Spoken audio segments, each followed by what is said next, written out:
Configuring Exchange using the EAC or Exchange Admin Center. Welcome to part 2. My name's Ed. In the first part, we covered recipients, where we went through what you can configure here. Today, we're going to be looking at permissions. So the first option under permissions you have is admin roles. Now, admin roles dictate what a person can do. So you might have tier 1, tier 2, tier 3, tier 4 example, or L1, L2, L3, L4, however you structure your organization. And you might only want tier 1s to be able to do certain things. So maybe they can only view information because they can make changes unauthorized. They need a little bit more experience, or it's the structure in the company that tier 1s only get this access. They can only do X, Y, and Z. And once they level up, they can obviously get more permissions. You'll see in the list of permissions here, there is a permission that stands out, which is mailbox import export. Now, this permission does not exist by default. It has to be created, and then the rights have to be delegated, which is something we'll cover in another video. But the default set that you have is your compliance, delegated discovery management, help desk, hygiene management, org management. Now, org management is where you can do everything. Then you get public folder management, recipient, record, security administrator, security reader, server management, management, and then view only, meaning the person can see what's going on, but they can't do anything. Generally, if you are the main admin in the company that manages Exchange, your rights will be here. If you inherited something, if you've built this by default from scratch, you'll have the permissions. If you join a company and they, as a level 3, tier 3, whichever you want to call it, they might have granted you this because you're taking over for somebody, or you're joining as additional resources to help with the load, whichever the case. But most of the time, people are granted help desk rights because they can only do user options and they can view information on recipients. Other than that, they can't do anything else. Now, each section here is, wouldn't say self-explanatory, but it gives you an overview of what this group can do and what their assigned roles are. So for intersect compliance management can work with the following items within here and or in PowerShell. They can modify or create transport rules. They can work with retention. They can do stuff with journaling, DLP, etc. If we go to hygiene management, you can see the kind of roles that they can do. If we go to mailbox import export, this is where a user can export a mailbox to PST, or they can import a PST into a mailbox. Org management has everything that all the other roles have, except for one of them, which is reset password. Now, this I covered in one of my other videos where it's something that you have to add. It's not granted by default. So when you come into recipients on a mailbox, it gives you the ability to reset the password directly from the Exchange Admin Center, ECP if you want to call it, without going to Active Directory to actually reset it. Now, all these other roles you can assign people to if you need to. Sometimes they are empty. You'll see like security is empty. Members under records management is empty. Recipient management is empty. And that being because this is a lab, but your environment, you might have your tier 1s or tier 2s in recipient management because they need to manage or create team mailboxes, do migrations, etc. It gives them a little bit more flexibility than just doing help desk where they can just manage user options or only view information. The next option that you have here is you can create a custom role if you wanted to. You can give it a name. You can say what the scope is. And now, generally, you can choose the default. If you want to specify an OU, you can specify the OU, which will limit the scope. And then you can add the kind of role. So if you want the person to do auditing and work with databases, but you don't want them to do anything else, as an example, that's the custom permissions you'll add. And then you will add the members and then you'll save it. Now, just be aware that whatever changes you make has to replicate within Active Directory.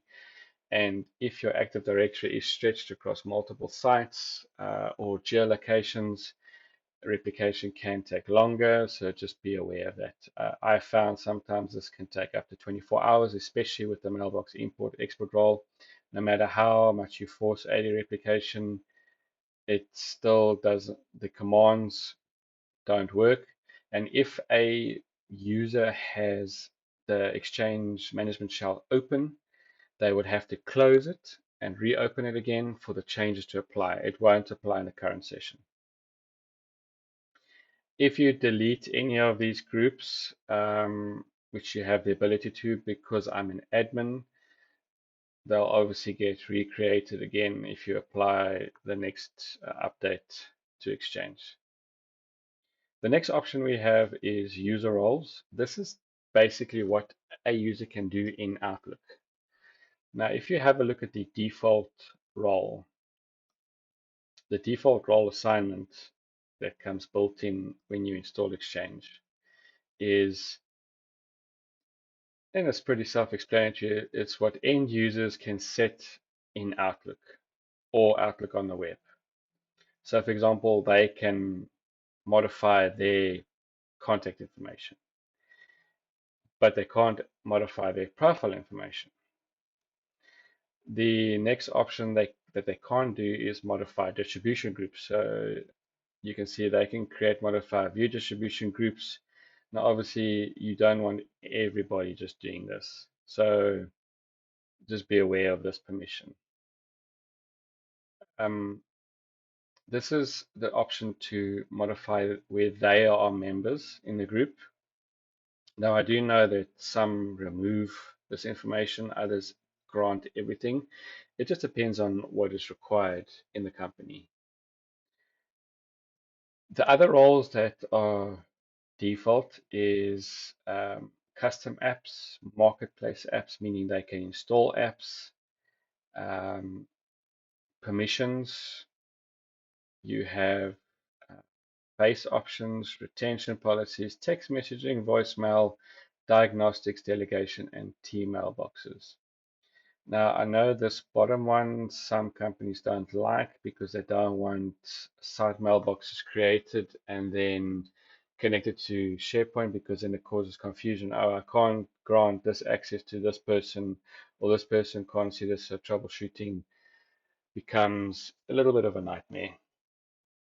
If you wanted to modify the default role assignment policy, you can come and create a custom policy, which you'll then go into the user mailbox properties and you can assign this policy then. So for example, if you only want let me make this bigger, if you only want them to be able to change their contact information, but they're not allowed to install any kind of apps or create anything else, and they can only work with their text messaging and their voicemail, then this is basically what you will go and modify or assign, sorry, and then going forward, once it's assigned, this is pretty, everything else they'll be limited to, so they won't be able to just go and install apps. And we know that some of the apps in the marketplace do require full mailbox permissions, etc., which is a security risk,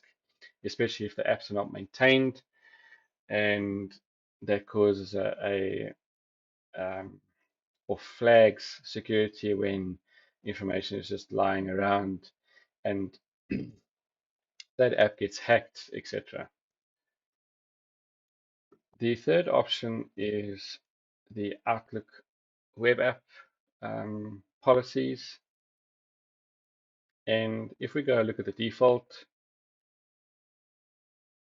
obviously the policy name is default. These are the features by default that you can enable or are enabled. Journaling, users can change passwords from OWA. Now, some don't like that, others do. So it just depends on what works for your company. Um, you get file access. So this is where the security team might come in and say, listen, yeah, there's no direct file access from a public computer, only for private computers, etc., meaning company devices. Maybe this is taken off completely. It just depends on what the company requires. And then offline access is maybe you want to sit on an airplane and type away and get all the jobs done. So when you have connectivity, everything will send. This is on by default. So you can come in here, you can, again, the pencil needs to modify it. You can delete it, just be aware. This is assigned to all mailboxes, so you'll have to create a custom one if you want to delete this one. And then creating a custom one, you can click the plus button, give it a name, and specify what you want users to have the ability to do. So some companies say, I want users to have a premium client, for example, or allow email signatures, but I don't want them to change passwords, or I don't want them to be able to change their theme. And I don't want direct access from a public or shared computer. And no instant messaging allowed, or it just depends on what is required by the company. And then you'll give it a name, and then you'll go and assign the policy. Now,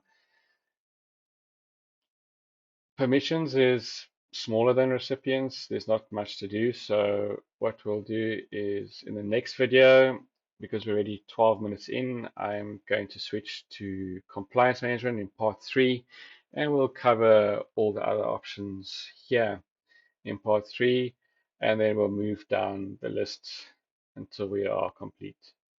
So I hope you found this video helpful. If you do, please subscribe to my YouTube channel, and I thank you very much for watching.